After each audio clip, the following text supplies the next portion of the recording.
Hey everybody, it's Jeremy. Welcome back to Lucid's 2022 Tournament Game 4, where we are playing Nazca. This is turn 23, and if you watch the most recent video, turns 18 through 22, you know that this is potentially a very big turn for us. So let's see what happened with this turn, shall we? So to go ahead and kick things off, we have Evocation 3 research completed. Very cool. Not potentially going to be a big deal for us right now. We'll talk a little bit more about that later on in the turn if it is important. And then we have witnessed a throne. So Urkborn the Spy has claimed the Throne of Knowledge. This is Ohm taking the Throne of Knowledge. So cool.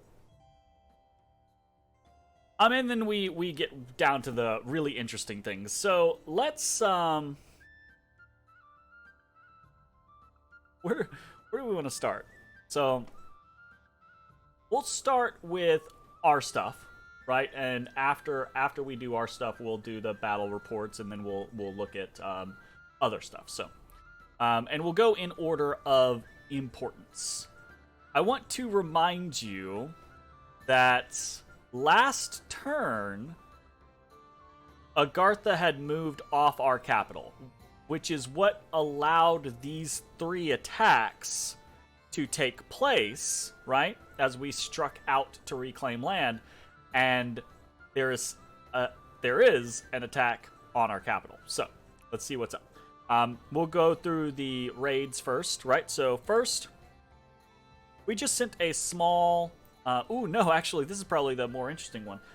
This is a Paquo of the Mountain Spirits, and we've just sent a bunch of nature gems on them, and it's a Swarmcaster. So, yeah, this is perfect. This is exactly what we want to see against Swarm. It's just 1 PD. Fantastic.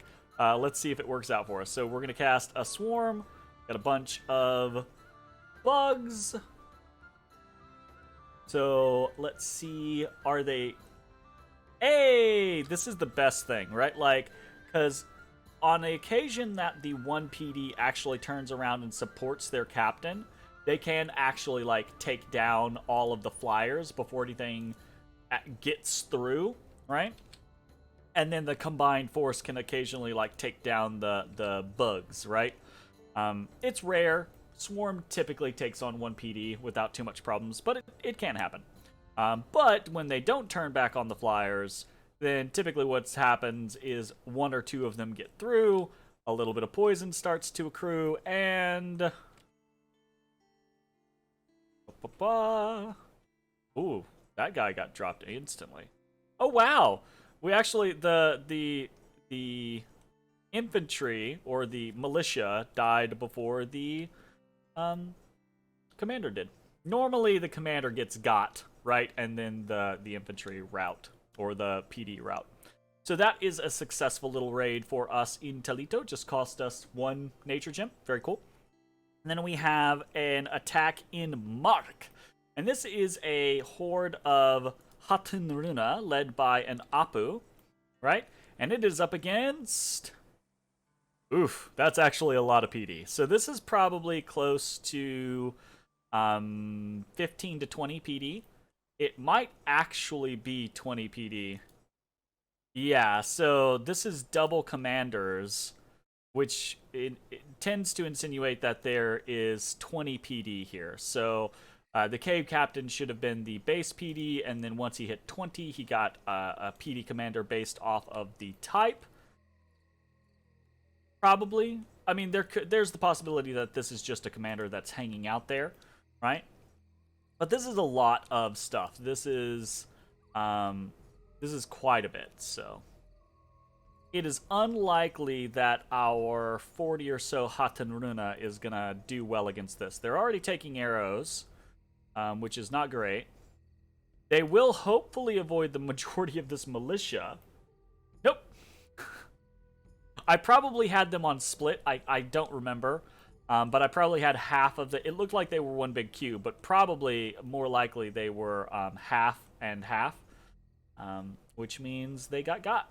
Ooh, just horribly destroyed. And this is what happens to Hatenruna whenever they face off against anything that is more than just like 6 PD. So that was 4T Hatenruna and an Apu that are basically dead. We might have gotten some on the retreat. 7 made it back to friendly unit. So, okay, fair enough. And then we attacked in Miratrand, which had been previously taken from Agartha by a villain event. So we have a very similar attack here. About 40 Hatenruna, led by an Apu. And it's just villains, so let's see. This is kind of dangerous because we have this Apu out front, but yeah, pretty easy.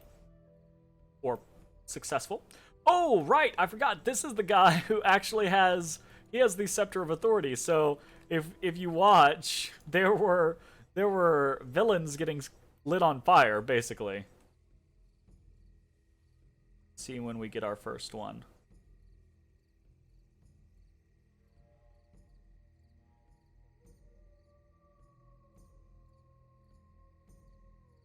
Oh, there's our first one. There's another one. So yeah, that's fun.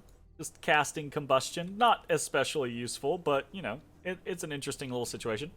And okay, the real scenario that we're here for is this. We're here for Nazca, right?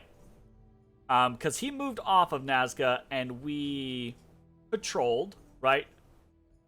Assuming that it was a feint and that he was going to come back. And we are somewhat spoiled here, right? By the fact that we can see we are still under siege in Nazca. Which can still mean plenty of things, but typically not good things. So, let's see what has happened. Oof, that is a big army. Okay. We've got a bunch of magma children. We've got a bunch of Agarthan heavies and some lights. We've got some Pale One soldiers. We've actually got some pikeneers. This is a mercenary band. We've got a couple of crossbowmen, and very, very concerningly, we have some Shard Guard. Now, we haven't seen... I couldn't see these in a lot of the reports, or I didn't really talk about them, but I have seen them in the last couple turns. So I did assume that there were going to be a couple here, but honestly, we can't really do anything else with our plan. The issue being is that these guys hit way harder and can curse on hit. So these are scary, especially if they get Strength of Giants on them. These guys are hitting for 31-ish damage. That's a little dicey. Not undoable, but a little dicey. So, what? And then we have a couple of base leaders, and we have a couple of casters, mostly golem crafters. Right? We've got 2 golem crafters.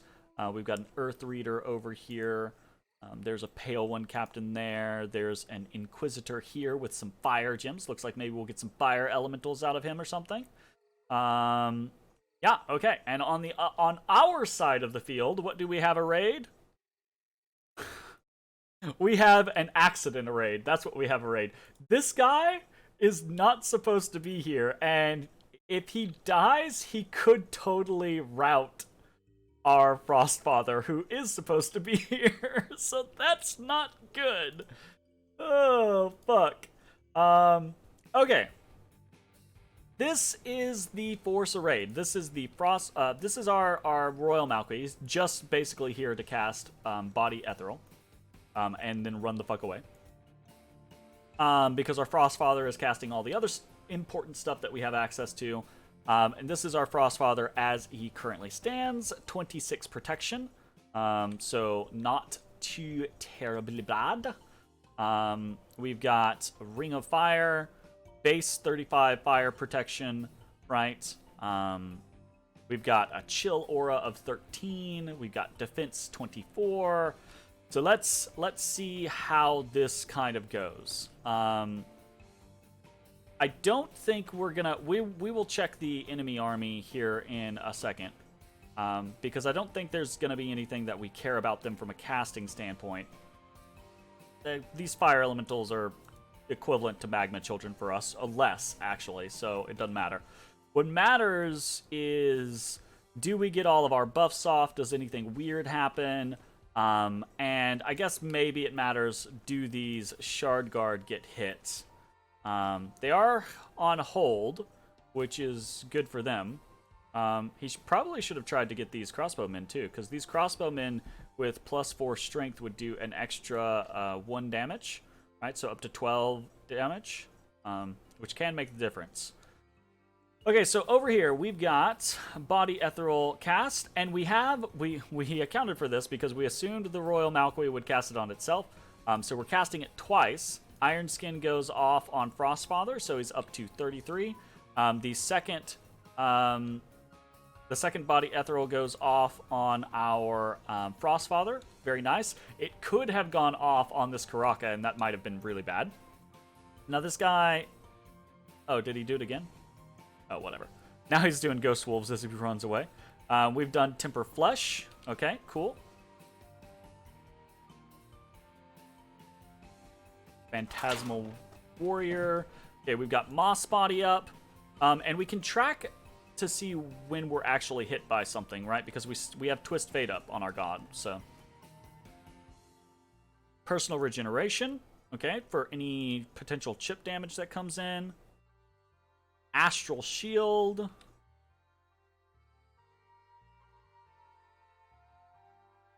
And now he's just on set to cast, right? So we can see there's been a bunch of Strength of Giants coming out. There's now some Summon Lesser Fire Elementals coming out.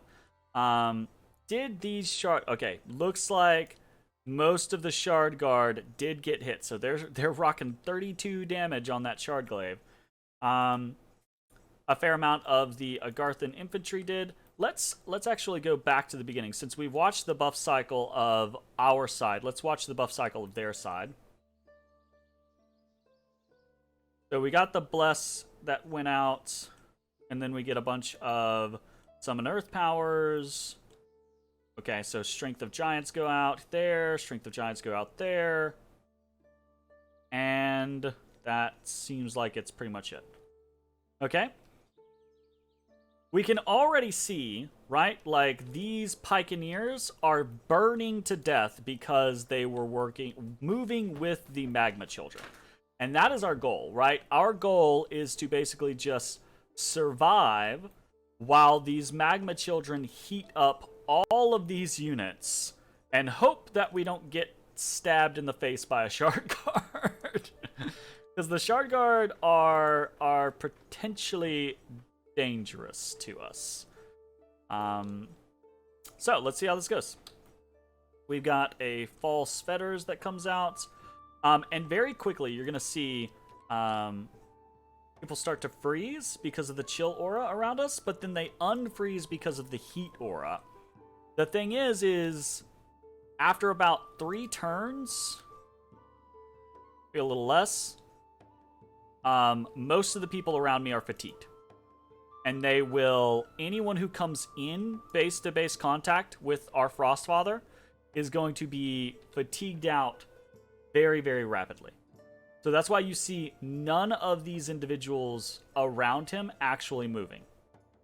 We're getting shot at from the crossbowmen, but it's just not doing anything.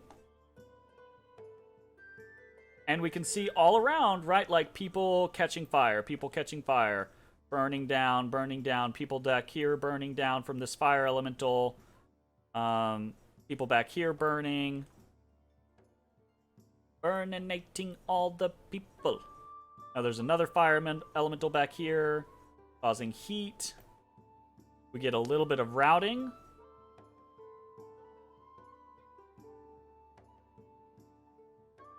Our god still has not been touched once, because our Twist Fate is still up.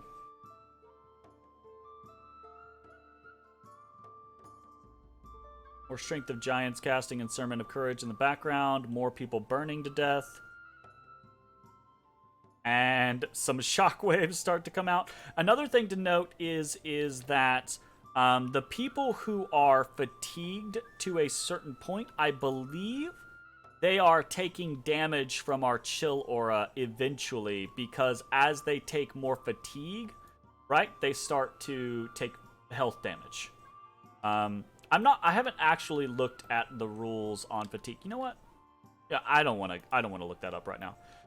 Someone can correct me in the comments if I'm wrong on that. But I think the scenario is if you are fatigued out, if you're beyond 200 fatigue, right?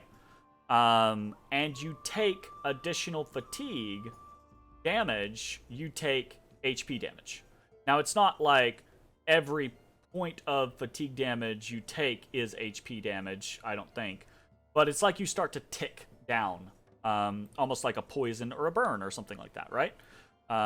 Which is why I believe these magma children around me, because I haven't been attacking them, right? Because we haven't seen the numbers pop up around them, but they are taking damage because they are fatiguing out. They're hitting that 200 point, and then they're taking more fatigue damage, and then taking damage on top of that.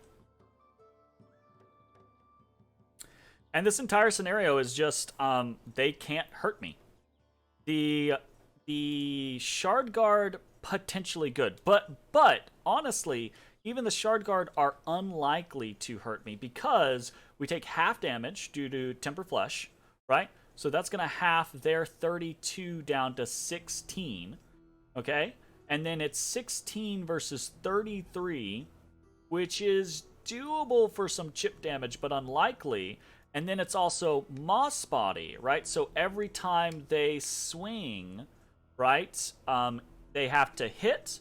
And then if they were going to beat that 33, they would then have to, there's a 75% chance that they would then have to beat an additional 10 to 20, right?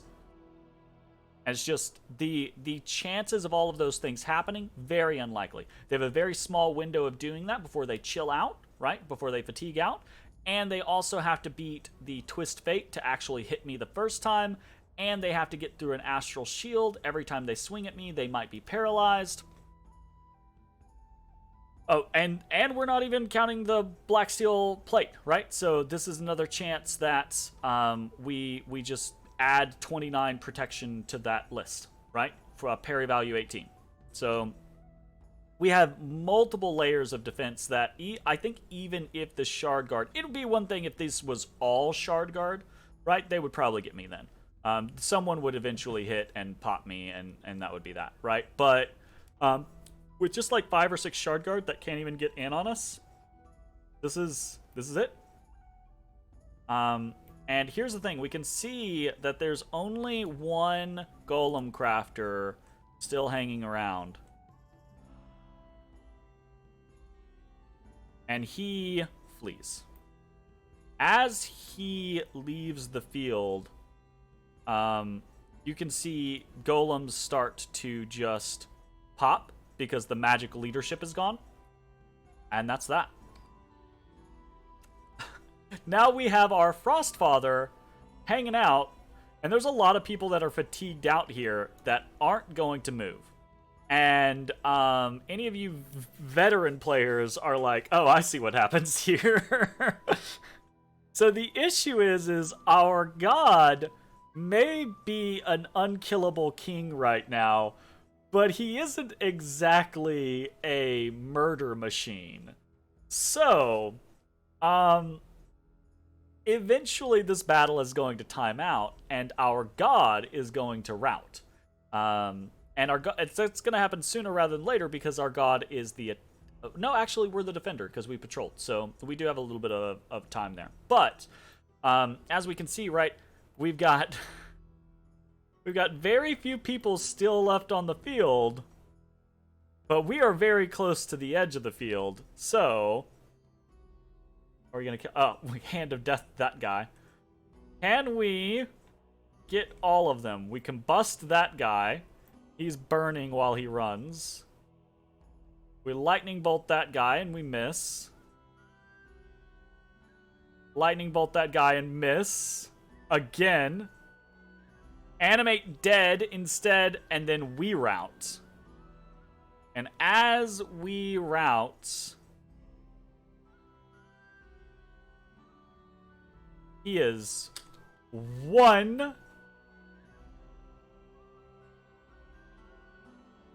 tiles.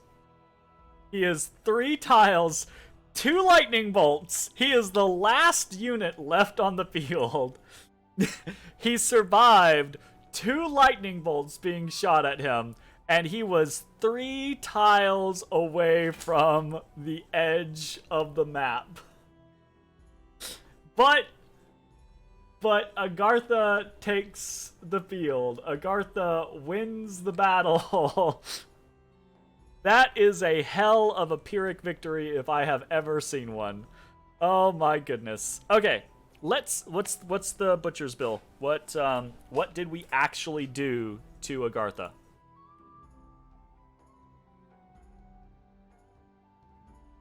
Wow. That was way more effective than even I thought it was gonna be. Holy shit. That's a big deal. That is a lot of troops, a lot of recruitment, right? And a fair amount of gems, not a crazy amount of gems. He gets 5 magma children for 2 gems, which is a great price, by the way, right? But that means 4 for every 10, so 24, 26 gems, it looks like, ish, right? To get the 64. So 26 gems is not nothing. And then, 121, put a 0 on it. That's 1,200 gold. Like 500 gold here. Like, this is a fair amount lost. I say 500 gold. He didn't lose the full amounts, but he lost a lot of it, right? Lost an Inquisitor, which is 135 gold. Lost his Mercs, which however much he spent on that, and we successfully retreated. We lost nothing out of that. That was as good as it could have been. That was phenomenally good for us, and we almost fucked it up. Like, if this guy had taken one of our, like, if he'd taken the Moss Body, ooh, that could have been fucked up. Or if he died, right, our Frostfather might have routed at the very beginning. Would have been bad news. But that went about as well as it could have gone. So, let's take a look for actual battles, because we'll look at the other battle reports afterwards. But these are our battles. For our actual battles, we have 1 win and 0 losses versus Indies, and then versus Agartha, we technically have 1 win and 2 losses. But my god, that's a hell of a loss to be sitting on. Holy fuck. That's great. That is great. And it's really great because if we look here in Ulm has this 1 turn from Agartha's capital.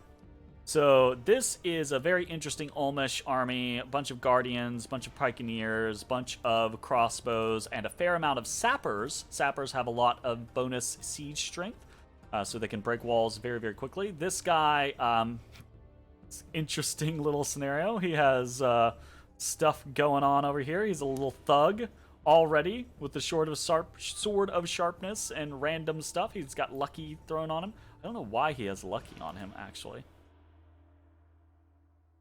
Oh, he's a hero.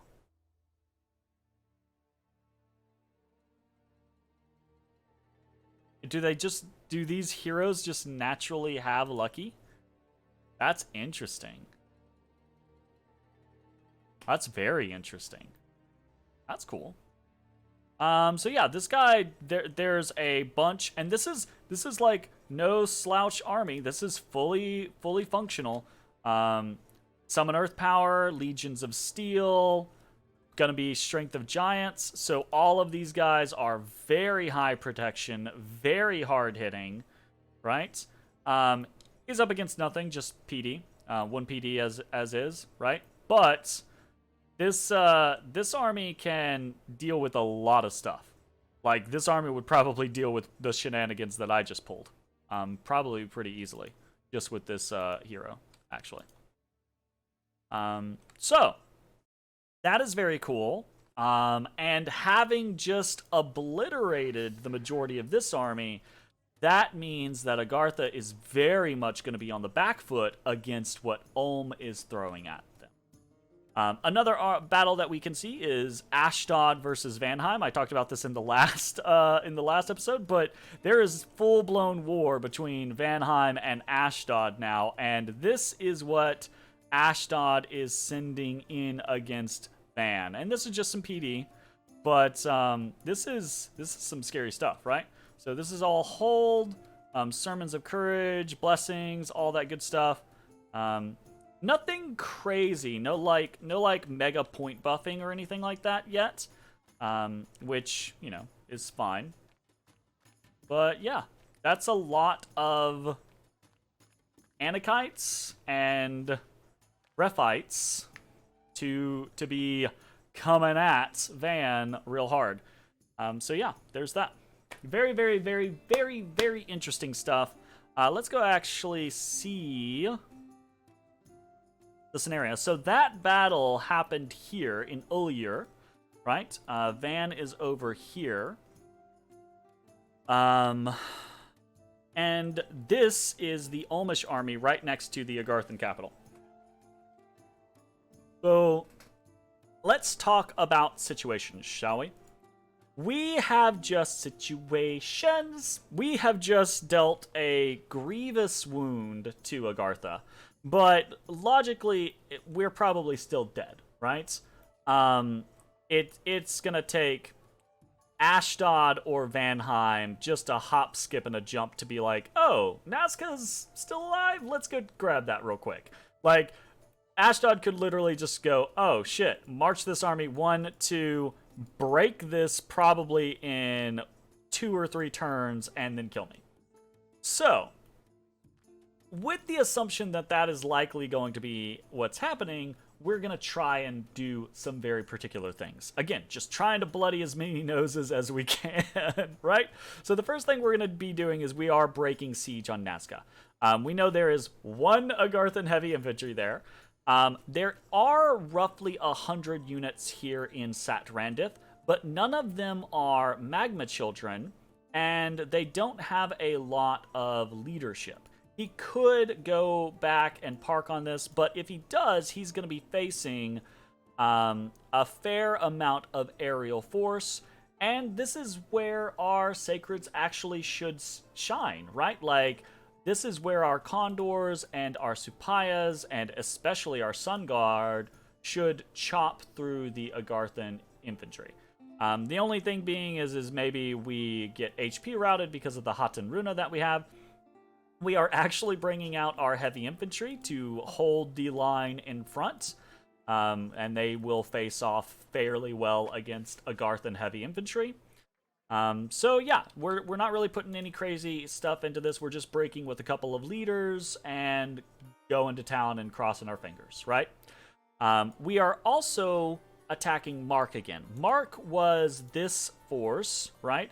And this is entirely possible that we lose this. And in point of fact, I'm kind of expecting to lose it, and that's okay.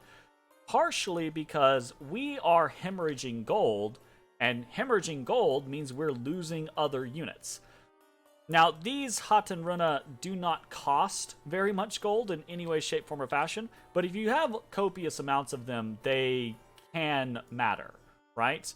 And if we can take Mark, great, that's more income. If we lose these Hatan Runa, okay, that's less income. Not expecting to win, but there's the possibility that we do with this Pakwo casting Swarm. He's probably only going to get 1 Swarm cast off because he'll be he'll get extra fatigue because of the drain, right? I think that's how that works, right? You get extra fatigue from drain scales. So it's possible that he gets 2 fatigues off or 2 casts of swarms off, and things go well, but who knows, right? It's a gamble. We're trying to gamble at this point. So we're breaking siege, we're attacking Mark. What else are we doing? Not a lot, honestly. There's not a lot else for us to do except think about what our next moves are. So that is why we have completed Evocation 3 this turn.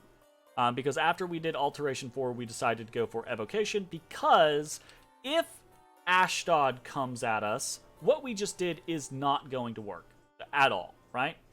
I mean, I say at all.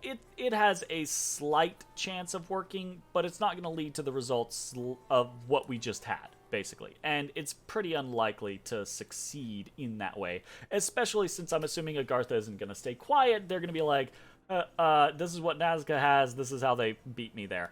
So, I would expect Ashdod to have an answer to that. So we have to come up with a different trick. So what is that trick? That trick's going to be Evocation 5, hopefully, right? Because if we can do some stuff like use our copious amounts of death gems to just stockpile on 1, 2, 3, 4, 5 death casters, right? Put them relatively forward and go Shadow Blast, we're fatigued out, Shadow Blast, right? There is the potential that we could do a crazy high amount of damage to an army like this, right? We'll still probably lose, and we couldn't do that very many times, but it's a possibility, right? And I'm weighing this against the choices of going for something like Conjuration 5 to try to get big elementals, or Enchantment 5 to try to get Horde of Skeletons. I just don't think big elementals or Horde of Skeletons is going to pack the power to do enough damage and actually kill some Blood Bond regeneration Anakites. And I do mean some, right? I don't mean all. I do not expect this to be a scenario that we win.